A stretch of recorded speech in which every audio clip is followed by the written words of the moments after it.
Before we start this video, a large thank you to Lightbreak, Jim Sond, Stefano, and Sumer for their support on Patreon. I hope you guys enjoy the video. And, as always, a massive thank you to Halo Burner and Ryan Bellin for their immense support to the channel this month on Patreon. It is greatly appreciated, gentlemen, and I hope you enjoy the video. Hello everybody, this will be the last video in loading our large world scenes, and we're going to cover lighting. I will make a follow-up video. If you guys find any bugs with the systems, just let me know, and then I'll release one more just to correct any potential problems you might have.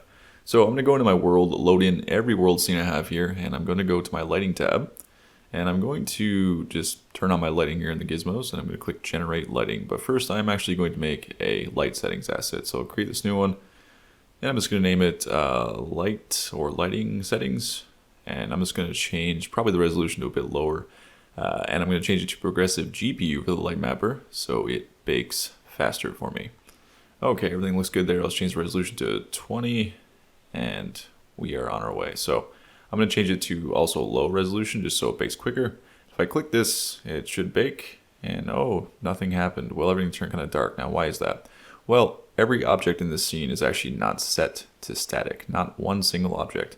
So when you're baking lighting, if you want to do baked lighting, you want to go to all the objects in your scene that will never move. You should do this anyway, because it also incorporates with some other things that Unity does. But anything that's in your scene is never going to move. You should always tag it as static. So I'm just going to highlight everything, and you should normally do this in the prefabs if you want, but I'm just going to quickly highlight the scene like so, and boom, everything's all static, and we're good to go. But you should do this from the prefab level for sure if you know these objects are never going to move. Now I'm going to generate lighting again, and then I'll be right back after it is done generating. But you can see here it is generating, and it looks like it's going rather quick. Okay, so problem 2. Whoa, this is really ugly. What's going on here? I baked it, but it looks like vomit. Well, go to your models, and if you have this weird artifact thing happening, highlight all of your FBX files or whatever file type your models are, and click on the model thing here and click generate light map UVs, and then click apply. So after we do that, it's going to go through every single model here, and I'm going to clear my light bake data and generate it again. So it's just going to go through here, and then we'll be right back. Boom, magic of editing. There we go. Looks a lot better. Now, this is what it looks like in a room that has a roof over it and the lights are inside. You can see it has baked rather nicely. Obviously, some areas are a lot brighter because I have no roof. And this object, why does this look weird? Well, I didn't tag it as static. This is what happens when an object is not static. You can see it's got no lighting data baked onto it. Okay, cool. So now, if we go into our world here, I'm just going to toggle game mode again and save this. And then I'm going to jump back to the menu just to show you. I have my character in here, and you can see no matter when or what scenes I unload, rather, over here the lighting is baked normally, but I'm getting no lighting affecting my actual player character, but we'll get to that in a moment. If I zip back and reload this other scene, you can see the lighting is still baked. So basically going back and forth these scenes, you're not losing any of your baked data, so that's cool. But like I said before, if I get this character here, you can see that I'm not actually getting any of the lighting on him. He's a non-static object. We'd like some reflection on him, so I want to see a bit of that yellow when I get close to this. And to do that, we're going to use a thing called adaptive probe volumes. So let's once again drag all of our scenes in our world here, and let's open the adaptive probe volume tab. It's going to tell you to change it from light probe groups to adaptive probe volumes if you don't have it enabled. Just go ahead and do that, and then close that out. And then back in the lighting tab again, I'm just going to go to the main world scene here. I'm going to create a new game object. I'm actually just going to duplicate this one and rename it.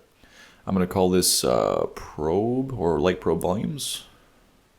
And then we're going to get rid of whatever's on this, and we're going to add a new component to it.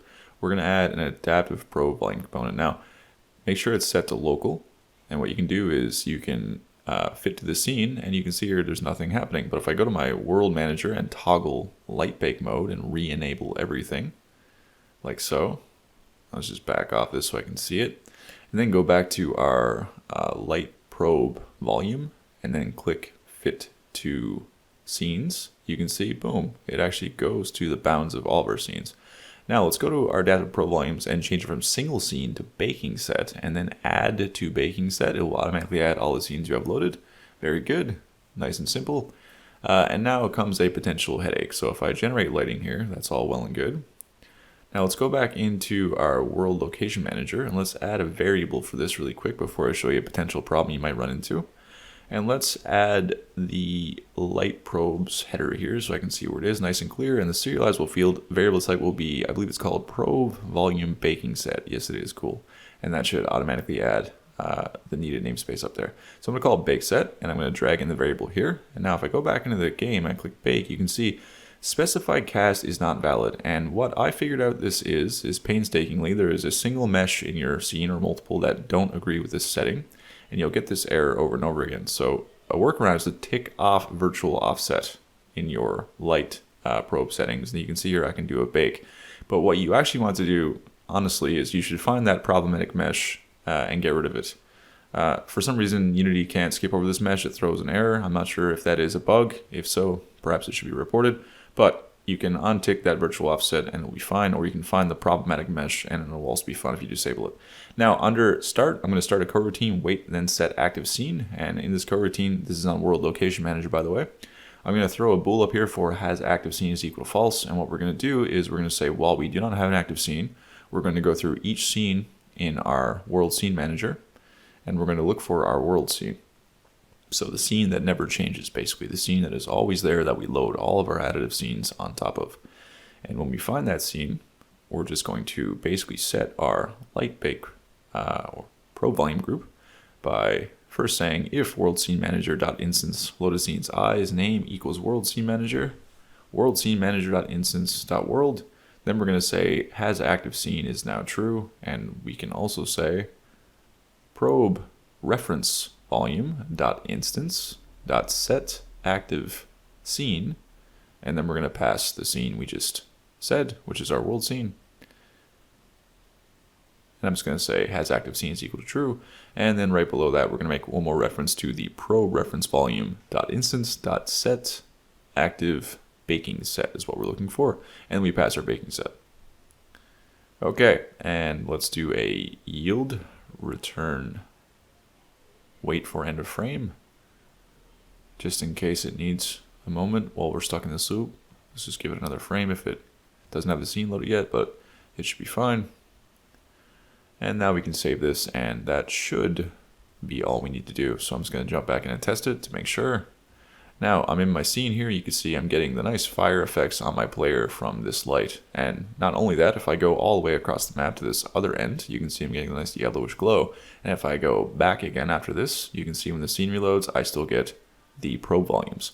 So there you go, guys. That is some notes from personal experience. I do find adaptive probe volumes, at least at the time I was using it, to be a bit finicky. Sometimes in my game, I would load into the game in the engine, and the probe volumes would not accurately display the correct lighting on non-static objects, but when I would do builds, it would. So I say this to say that you may encounter some weird issues.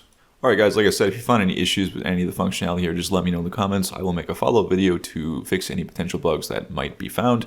Thank you, as always, to my patrons for keeping my lights on, and thank you to the people who take the time to like, comment, and share this video via word of mouth. I hope you all have a very lovely weekend. See you next time.